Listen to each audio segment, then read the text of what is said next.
es nano, es mega. La liga de la ciencia es alfa, es beta. La liga de la ciencia. Y en este nuevo bloque de la Liga de la Ciencia vamos a hablar de un informe que hicimos que tiene que ver con otro tema, pero muy conectado con la Guerra de Malvinas, que es el tema de la música latinoamericana. Fuimos a hablar con Pablo Palomino, que escribió el libro La invención de la música latinoamericana, y nos contó los pormenores de ese evento. Pero ¿con qué se relaciona? En plena Guerra de Malvinas se prohibió toda la música en inglés.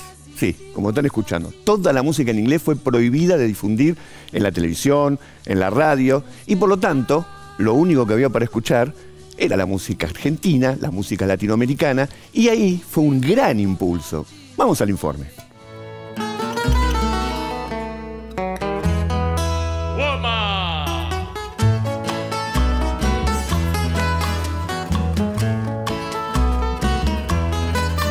Venimos al Centro Cultural Kirchner para hablar con el historiador Pablo Palomino, autor del libro La invención de la música latinoamericana, una historia transnacional, y nos va a contar detalles de su investigación. Guantanamera,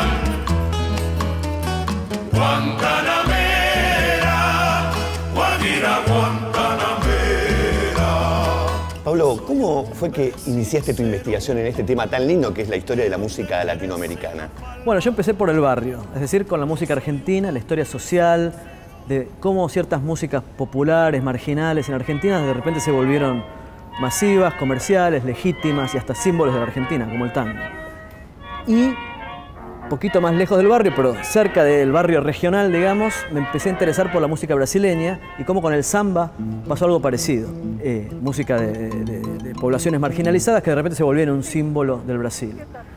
Esta fue una tesis que hice en la licenciatura en la Universidad de Buenos Aires y con esa idea me fui a hacer el doctorado a Estados Unidos con la intención de ampliar a unos otros casos, tratando de ver si había algún tipo de estructura en toda América Latina que explicase cómo se dio este mecanismo de nacionalización, de valorización de las músicas populares. Ahora, haciendo este trabajo, me empecé a dar cuenta que yo estaba partiendo de la idea de que todos los países latinoamericanos tenían que ser necesariamente parecidos. Que la música latinoamericana era un paraguas en el que incluía todos estos casos. Pero cuando miraba la historia de cada caso, me daba cuenta que en realidad la música sigue circuitos muy diferentes. Nosotros ahora estamos en el Bajo de Buenos Aires, en los barrios donde se creó el tango hace más de 100 años. Y el tango, como sabés, viene de la habanera, el ritmo, el ta-tan, tan, tan, ta-tan, tan, tan. Habanera del nombre de La Habana, por Cuba. En fin, hay un circuito entre La Habana, Buenos Aires, y también entre La Habana y Cádiz, porque Cuba era parte del Imperio Español. Claro. Bueno, cuando miras a Brasil, el circuito es otro. Y si miras a Lima, el circuito es otro, entre la sierra y la costa. Si te vas a México, es otro. En fin, ¿qué tienen en común estas músicas? Empecé a preguntarme eso. ¿Tienen algo en común? Qué buena pregunta. ¿Y entonces? Lo que descubrí es que no hay nada en común. O sea, hay elementos parciales, hay algunos instrumentos que aparecen en varios países. Entonces la pregunta es, ¿por qué hablamos de América Latina como una región musical? ¿Y qué tienen en común entonces? ¿Qué tienen en común? Y esto es parte de una discusión más amplia, que es una discusión cultural y política. ¿Qué tenemos en común los latinoamericanos? ¿Y si tenemos algo en común? Si es que tenemos. ¿Y a partir de qué momento se podría decir, a partir de este momento hay música latinoamericana? A partir de los años 30.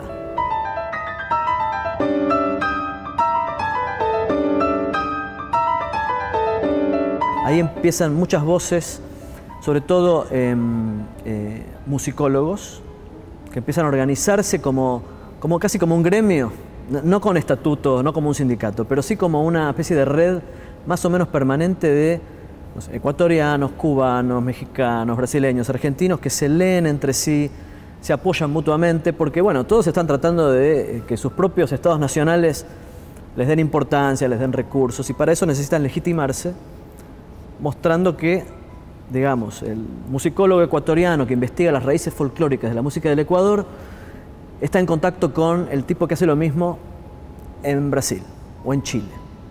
Son un montón de nacionalistas que en realidad son muy internacionalistas, porque se necesitan mutuamente, aprenden uno del otro, y lo que tienen en común es este proyecto regional. Exactamente. ¿Y qué rol cumple ahí? Porque vos hablás desde Estados Unidos. ¿Qué rol cumple Estados Unidos en toda esta formación? Bueno, es muy interesante porque cumple un doble rol. Por un lado es como el otro, no el enemigo, pero como el rival y como la contracara. Porque el discurso de nosotros somos latinos. Pero tenemos una tradición latina que puede tener que ver con España, con Portugal, o con Francia, o con la civilización europea, mediterránea, latina. Ellos son anglos, tienen otro idioma, otros principios, otras instituciones, otras músicas.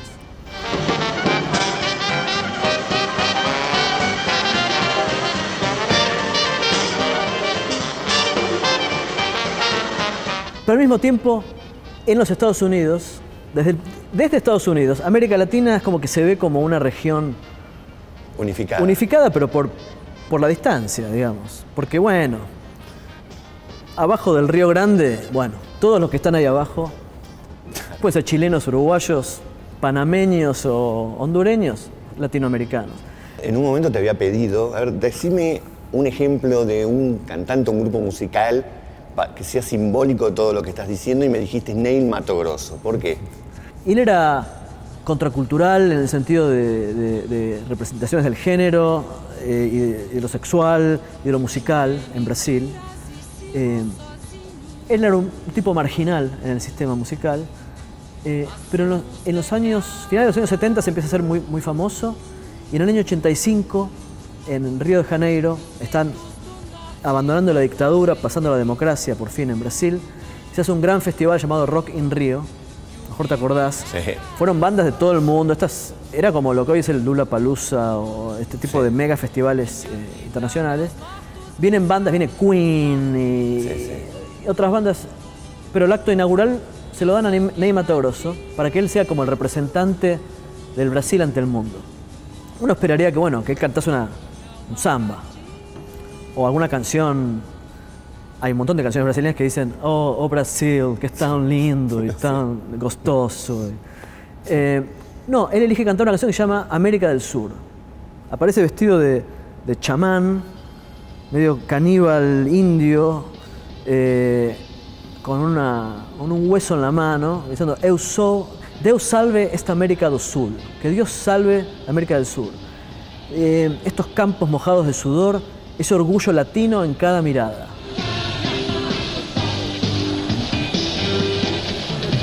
Ahí, cuando encontré esto en el archivo, noté que había una clara continuidad como ideológica entre un músico contracultural brasileño de los años 80 y estos musicólogos como de otra generación, en otra clave, como 50 años antes, que miraban la música del Brasil y de la región como algo latino.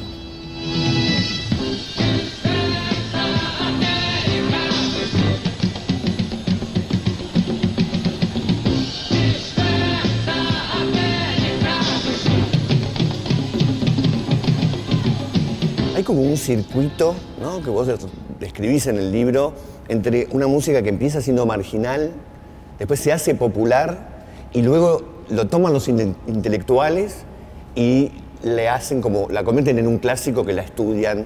¿Qué lugar ocupan ahí los intelectuales con respecto a la música popular? Bueno, los intelectuales en realidad están en todas partes en esta historia, porque hay toda clase de intelectuales. Tenemos la figura, por ejemplo, del intelectual exiliado, el intelectual político exiliado, como Víctor Aya de la Torre, político revolucionario peruano, que está en Berlín, y sale a la noche en Berlín y va a un concierto y aparece una banda mexicana haciendo corridos, y él empieza a pensar que eso no es solamente mexicano. Empieza a escribir como crónicas musicales, hablando de una música que es nuestra música. Él era peruano, nuestra música, como de toda una región, de todo un pueblo, porque claro, su partido político era latinoamericanista. Pero después tenemos intelectuales que son, para mí, a mi criterio, el programador de radio, el tipo que está en la radio y dice qué tipo de música vamos a pasar, qué tipo de música quiere la audiencia. Por ejemplo, este hombre Emilio Azcárraga, que es el gran, como el Yankelevich de México, en los años 30, es el que crea la gran radio comercial popular mexicana. XEW, la voz de la América Latina desde México, en el aire. Él es el que habla con los músicos, habla con los chicos que andan por la radio, las amas de casa que escuchan sus programas. ¿Qué quieren escuchar? ¿Qué géneros, qué estilos, qué palabras usar para catalogar la música? ¿Esto lo ponemos como música mexicana o como música regional? ¿Este trío es internacional o argentino? En fin, es una operación intelectual. Sí.